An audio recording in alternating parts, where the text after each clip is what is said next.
தேவனுக்கே மகிமை உண்டாகட்டும். இந்த பூமியிலே சமாதானமும் பிரியமும் உண்டாகட்டும். இந்த பூமியிலே சமாதானமும் பிரியமும் உண்டாகட்டும். ஐயா வாழ்க வாழ்க, உம் நாமம் வாழ்க. ஐயா வாழ்க வாழ்க, உம் நாமம் வாழ்க. செவிகளை நீ திறந்து விட்டு செய்வோம் உம் சேத்தம். செவிகளை நீ திறந்து விட்டு செய்வோம் உம் சேத்தம். இந்த பூமிதானிலே உம் விருப்பம் பூரணமாகட்டுமே. இந்த பூமிதானிலே உம் விருப்பம் பூரணமாகட்டுமே. ஐயா வாழ்க வாழ்க, உம் நாமம் வாழ்க.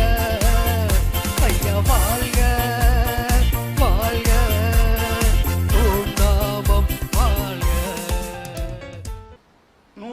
இன்று நம்முடைய தியானத்துக்காக யாத்திராகம புஸ்தகம் 32ஆம் அதிகாரம். யாத்திராகமம் 32 29வது வசனத்தை வாசிக்கலாம். யாத்திராகமம் 32:29.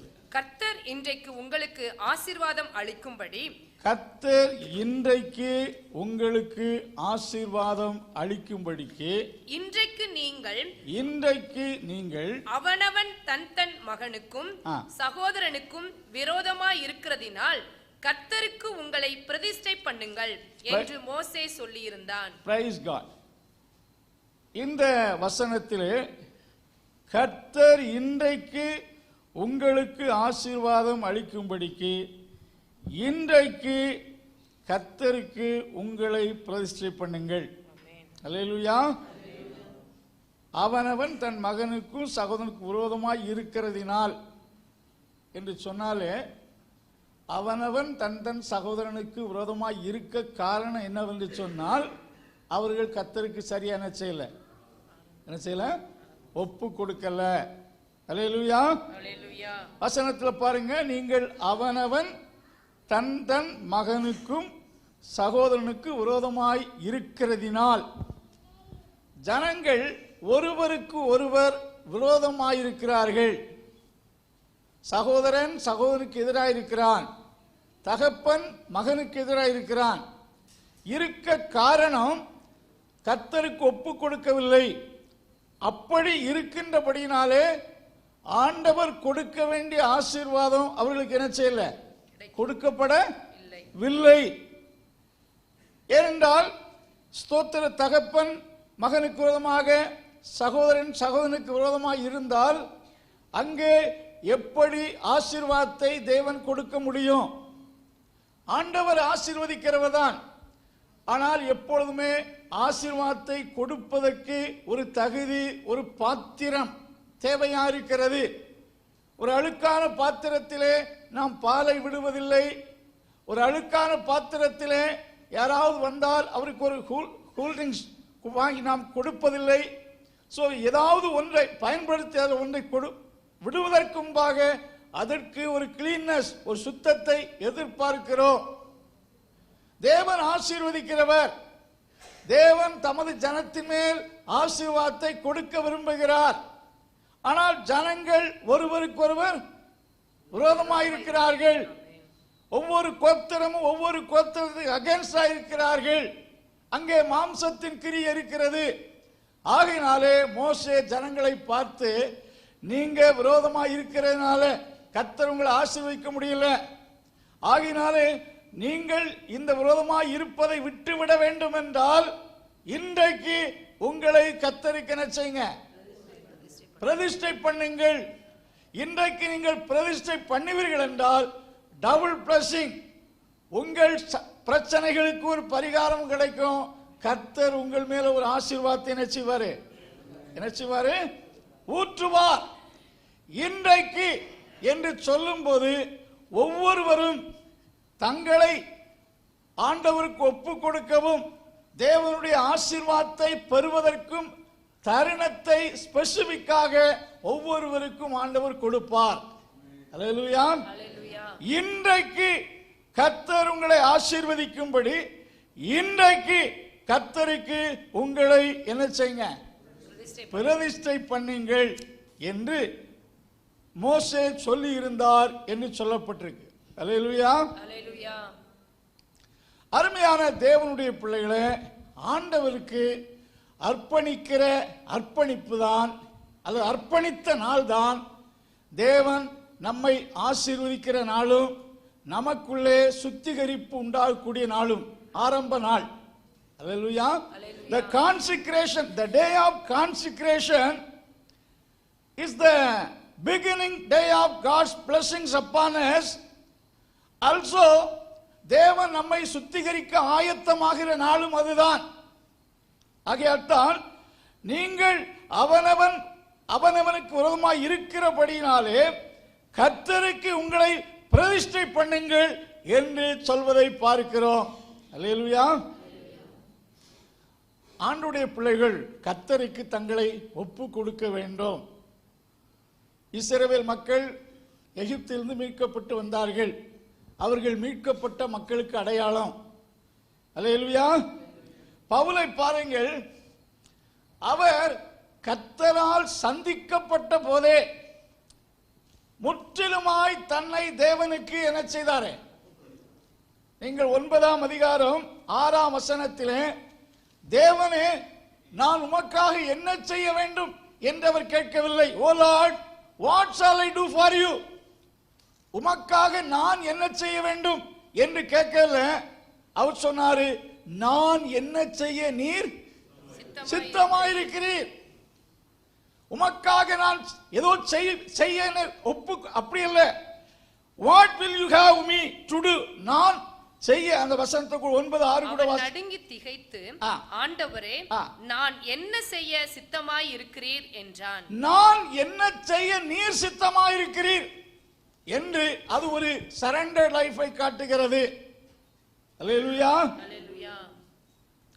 The day of the consecration to God is not one day action. ரட்சிக்கப்பட்ட நாள்ல அப்படியே ஆண்டவருக்கு ஒப்பு கொடுத்த ஒரு நாள் ஆக்ஷன் அல்ல. But it must be renewed. It shall be in active every day. என்றைக்கோ ஒரு நாள் லைசன்ஸ் எடுத்தோம், 5 வருஷத்துல ஓடி முடிஞ்சிடும். லைசன்ஸ் டெட் ஆயிடுச்சு. அப்படி அது it must be renewed every day. It must be active in every day. ஒப்பு கொடுத்தல் என்பது ஒரு நாள் ஆக்ஷன் அல்ல. ஒரு எழுப்புதல் கூட்டத்தில் உண்டாகிற உணர்ச்சி வசப்பட்ட நாளில் செய்யும் ஒரு செயல் அல்ல. It must be continued in our life.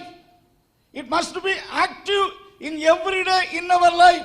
ஒவ்வொரு நாளும் ஆண்டவருக்கு நம்மை அர்ப்பணித்தல் தேவையா இருக்கிறது. அல்லேலூயா. அல்லேலூயா. Praise God. வேதத்திலே ஆசாரியனுடைய நெற்றியிலே ஒரு சிக்னெட் எப்பொழுதுமே அவன் அணிந்திருக்க வேண்டும். Always a high priest must tie up the signet holiness unto the Lord. கர்த்தருக்கு பரிசுத்தம் என்ற ஒன்றை அவன் பலர் அறியத்தக்க தன்னுடைய நெற்றியிலே அவன் எப்பொழுதும் என்ன சேர்க்கணும்? What is the meaning of that? இவன் கர்த்தருக்கு பிரதிஷ்டை செய்தவன். மற்ற மனிதனை விட அவன் வித்தியாசமானவன். He was a separated person for God. For God's work. தேவனுக்காக, தேவனுடைய வேலைக்காக மற்றவர்களை விட்டு பிரித்தெடுக்கப்பட்டவன் என்ற ஒரு சிக்னட் எப்பொழுதுமே he must tie up upon his மிட்ரி, upon his forehead. அவனுடைய தலையிலே ஒரு பாகை அணிந்திருப்பார்கள். ரோமன் கத்தோலிக்க ஃபாதர்ஸ்லாம் சில ஃபங்க்ஷன்கள் வரும்போது ஒரு தொப்பி வைத்திருப்பாங்க.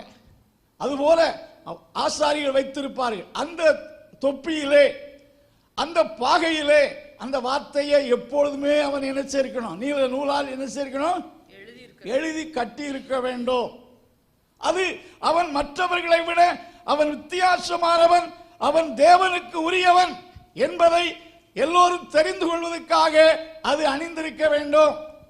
நம்முடைய மனதிலே அப்படிப்பட்ட நம்முடைய தோற்றத்தில் இல்லாவிட்டாலும் நம்முடைய இன்னர் மைண்ட்ல, இன் அவர் ஃபோர்ஹெட், நம்முடைய மைண்ட்ல நான் கர்த்தருக்கு அர்ப்பணம் செய்தவன் என்ற ஒரு சிக்னெட்டை நாம் நாம கர்த்தரிக்காரு பரிசுத்தர் ஆசாரியர் கூட்டம், நாம் கர்த்தருக்கு ஆசாரியர்கள், we are the priest of God. ஆகையினால அந்த சிக்னெட்டை நாம் நம் நொற்றியில் என்ன செய்யணும், அணிந்திருக்க வேண்டும். அல்லேலூயா. God expected from every one of his people. நீங்க வசனத்தை வாசித்து பார்ப்பீர்கள் என்றால், ஜட்ஜஸ் நியாயாதிபதிகளின் புஸ்தகம் 5ஆம் அதிகாரம் 9வது வசனத்தை வாசிங்க. 5:9. ஜனங்களுக்குள்ளே தங்களை மனப்பூர்வமாய் ஒப்புக் கொடுத்த, பாருங்க, ஜனங்களுக்குள்ளே தங்களை மனப்பூர்வமாக ஒப்புக் கொடுத்த இஸ்ரவேலின் அதிபதிகளை என் இருதயம் நாடுகிறது, என் இருதயம் நாடுகிறது. இது ஒரு ப்ராப்பர்ட்டிக்கல் வேர்ட். இங்கே ஆண்டவர் இந்த வார்த்தையை அங்கே அந்த தீர்க்கதரிசியானவள் சொன்னது போல் எடுத்துக்கொண்டாலும், my heart is toward the governors of Israel who offered themselves willingly among the people. ஜனங்கள் நடுவிலே தங்களை மனப்பூர்வமாக ஒப்புக் கொடுத்த இஸ்ரவேலின் அதிபதிகளுக்கு நேராக என் இருதயம் இருக்கிறது. அல்லேலூயா.